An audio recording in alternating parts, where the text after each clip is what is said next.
और बड़ी खबर आ रही है, आपको बता दें कि उत्तर प्रदेश विधानसभा उपचुनाव से जुड़ी इस वक्त की ये बड़ी खबर है, यानी कि ब्रेकिंग न्यूज। अखिलेश यादव का पोस्ट सामने आया है जिसमें बात सीट की नहीं जीत की है। अखिलेश यादव ने यह बड़ा बयान दिया है, इंडिया के संयुक्त प्रत्याशी 9 सीटों पर लड़ेंगे। अखिलेश यादव सभी 9 सीटों पर साइकिल के निशान पर चुनाव लड़ेंगे, यानी कि अखिलेश कांग्रेस और एसपी कंधे से कंधा मिलाकर के खड़ी है। अखिलेश यादव ने यह बड़ा बयान दिया, उपचुनाव में जीत का नया अध्याय लिखने जा रहे हैं। ये बड़ी जानकारी, बड़ा बयान देते हुए अखिलेश यादव, आपको बता दें कि बड़ी खबर आ रही है उत्तर प्रदेश विधानसभा उपचुनाव से जुड़ी ये बड़ी खबर, जिसमें अखिलेश यादव ने पोस्ट किया। और देखिए पोस्ट आपके सामने भी है, जिसमें उन्होंने सीधे तौर पे लिखा कि बात सीट की नहीं बल्कि बात जीत की है। इंडिया के संयुक्त प्रत्याशी जो है वो 9 सीटों पर चुनावी मैदान में उतरेंगे।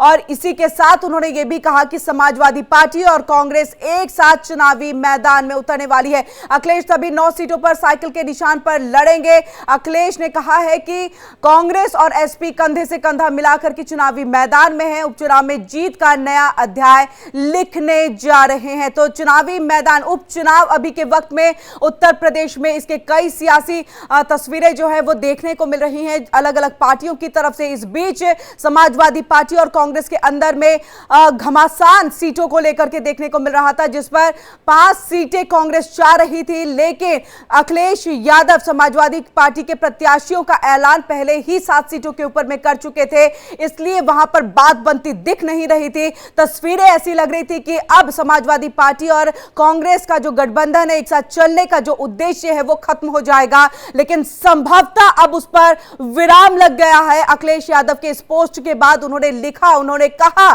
कि उपचुनाव में जो है हम दोनों साथ मिलकर के लड़ेंगे। और ज्यादा जानकारी के लिए हम सीधे रुक कर लेते हैं अपने संवाददाता अखंड प्रताप शाही का।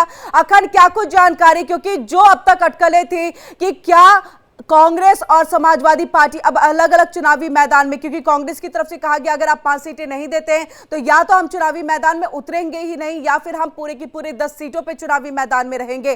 क्या अब लग रहा है कि इस विवाद पर विराम लग गया है, अब इस विवाद को अखिलेश यादव ने, कांग्रेस ने मिलकर के सुलझा लिया है?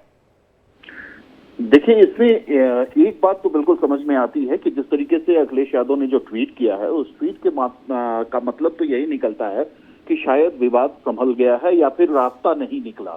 इन दो चीजों में अब बात अटकती है, क्योंकि अगर रास्ता नहीं निकला तो फिर आगे का रास्ता क्या होगा? क्या समाजवादी पार्टी जो दावा कर रही है या अखिलेश यादव जो दावा कर रहे हैं कि सभी 9 सीटों पे कांग्रेस का समर्थन हमें रहेगा, कांग्रेस का समाजवादी पार्टी के सिंबल पे वो चुनाव लड़ेंगे, सभी 9 सीटों पे तैयारी कर रहे हैं, तो क्या खैर और गाजियाबाद सीट गले की फांस बना इस गठबंधन के लिए? और क्या इसका असर क्या आगे पड़ने वाला है 2027 में? क्या कांग्रेस मानने को तैयार है? अगर कांग्रेस मानने को तैयार है तो फिर कांग्रेस ने अपना प्रत्याशी क्यों नहीं उतारा? क्या 2 सीटों का त्याग वो मजबूरी में कर रही है या फिर एक रणनीति के तहत कर रही है? तो बहुत सारी बातें इसकी वजह से निकलती हैं। अभी थोड़ी देर पहले जब अजय राय जी से हम बात कर रहे थे, जो कि कांग्रेस प्रेसिडेंट है यूपी के, तो उन्होंने ये कहा कि अभी आज शाम तक आपको सीन क्लियर हो जाएगा कि क्या कुछ होने वाला है। यानी अभी भी संशय बना हुआ है, स्थितियां क्या होंगी कहे हम बहुत जल्द आपको बताएंगे कि क्या कुछ चीजें हुई हैं, कैसे हो रही हैं। तो मुमकिन है कि आज दोपहर तक कांग्रेस का जो रुख होगा वो पता चल जाएगा, क्योंकि इसमें अखिलेश यादव और राहुल गांधी और मल्लिकार्जुन खड़गे और प्रियंका गांधी, इन 4 लोगों की आपस की बातचीत चल रही थी। मुमकिन है कि कोई एक रास्ता निकाला गया हो और ये बार्गेनिंग। लेकिन अखंड, ये जो मैसेज जो अभी सोशल मीडिया के जरिए अखिलेश यादव ने अपनी बातों को सब तक पहुंचाया है, इसके में 2 बातें ऐसी लिखी हुई हैं। एक तो 9 सीटों पर साइकिल के चुनाव पर जो है साइकिल का जो चिन्ह है उसके ऊपर में चुनाव लड़ा जाएगा। एक ये कि क्या कांग्रेस बिल्कुल बाहर हो गई है, क्या 1 सीटें सिर्फ उसको दी जा रही हैं, संभवतः इसका क्या अर्थ निकाला जाए। इसके साथ ये भी इसमें लिखा हुआ है कि कांग्रेस और एसपी कंधे से कंधा मिला करके खड़ी है, तो दोनों का अर्थ बिल्कुल अलग हो जाता है। इसे कैसे लेकर के चुनावी मैदान में उतरेंगे या जनता कैसे देखेगी? बिल्कुल, ये बहुत कठिन चीज है और जिस तरीके से कोशिश की जा रही है, दरअसल मसला फंसा है ये खैर और गाजियाबाद सीट कांग्रेस लड़ना नहीं चाहती, वो कम से कम 3 सीटों पे तैयार होती, लेकिन क्योंकि 7 सीटों पे कांग्रेस समाजवादी पार्टी की तरफ से कैंडिडेचर घोषित हो चुका है, वो बैकफुट पे आने को तैयार नहीं है। वहीं महाराष्ट्र का समीकरण बदलता हुआ दिख रहा है, वो 12 सीटों की मांग कर रही है समाजवादी पार्टी वहां पे।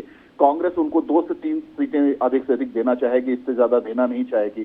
तो ये बीच का कोई रास्ता निकालने की कोशिश होगी। तो माना जा रहा है, जैसा कि हालांकि खुल के नहीं बता रहे हैं लोग, कैमरे के सामने अभी कोई नहीं बता रहा है, लेकिन जो कयास लगाते हुए या बीच का रास्ता जो निकला है, जो अंदरूनी सूत्र हैं वो जो बता रहे हैं, उनका ये कहना है कि शायद इसका असर महाराष्ट्र के चुनावों में पड़ेगा और समाजवादी पार्टी को अधिकतम 3 सीटें मिलेंगी वहां पे। और चूंकि यहाँ पे कांग्रेस ने हाथ खड़े कर लिए कि हम गाजियाबाद और खैर सीट में लड़ने को तैयार नहीं है, ये सीटें हमारे लिए मुफीद नहीं है, तो ऐसे में समाजवादी पार्टी को पूरा होल्ड दिया जाए कि आप पूरे चुनाव लड़िए, ये सभी 9 सीटों पे आप चुनाव लड़िए, कांग्रेस इसमें कंटेस्ट नहीं करेगी, चुनाव नहीं लड़ेगी। और इसका जो असर आएगा वो 2027 में जब हम बार्गेनिंग करेंगे तो उसमें हम ज्यादा सीटों की डिमांड करेंगे, क्योंकि आपके लिए हम अखंड इस बात को भी हम समझना आपसे ये चाहेंगे, क्योंकि एक तरह से उत्तर प्रदेश के अंदर में जो लोकसभा चुनाव हुए, अखिलेश यादव की स्ट्रैटेजी रणनीति जो है वो काफी चर्चा में रही।